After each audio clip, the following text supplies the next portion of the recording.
Hi welcome to Tejaswi edits 95 days of editing ఛాలెంజ్లో ఈరోజు day 87. ఈరోజు వీడియోలో కస్టమ్ ట్రాన్సిషన్ ప్రీసెట్ను ఎలా క్రియేట్ చేసుకోవాలి, ఎలా సేవ్ చేసుకోవాలి అండ్ ఇంకా నెక్స్ట్ వీడియోస్లో అదే ట్రాన్సిషన్ను ఎలా యూస్ చేసుకోవాలి అనేది చూద్దాం.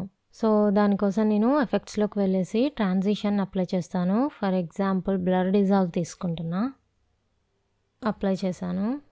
నెక్స్ట్ ఇన్స్పెక్టర్లో ఇక్కడ ఫ్రేమ్స్ వచ్చేసి నేను 40 ఫ్రేమ్స్కి సెట్ చేస్తున్నా అండ్ హారిజంటల్ స్ట్రెంత్ వచ్చేసి కొంచెం డిక్రీజ్ చేస్తున్నా, వెర్టికల్ స్ట్రెంత్ ఇంక్రీజ్ చేస్తున్నా అండ్ ఏజ్ వచ్చేసి ఇన్ అండ్ అవుట్ సెట్ చేస్తున్నా. అండ్ ట్రాన్సిషన్ కర్వ్ని కూడా ఇక్కడ చూడండి స్ట్రైట్ లైన్లో ఉంది కదా, అంటే క్రాస్ స్ట్రైట్ లైన్లో ఉంది కదా, సో నేను దాన్ని కొంచెం డిక్రీజ్ చేస్తున్నా. ఓకే, సో ఇప్పుడు చూడండి, ఇప్పుడు ఒకసారి ప్లే చేద్దాం. ఓకే, సో ఇప్పుడు నేను ఈ ట్రాన్సిషన్ని కస్టమ్ ప్రీసెట్గా సేవ్ చేయాలి. సో దానికోసం రైట్ క్లిక్ ఇచ్చేసి క్రియేట్ కస్టమ్ ప్రీసెట్ అనాలి. సో దీనికి ఏదైనా నేమ్ ఇవ్వచ్చు, నేను ఇలానే ఉంచేస్తున్నా. ఓకే, సో ఇప్పుడు నెక్స్ట్ టైం దీన్ని ఎలా యూస్ చేయాలి అనేది చూద్దాం. నేను ఇప్పుడు ఈ ట్రాన్సిషన్ని రిమూవ్ చేస్తాను.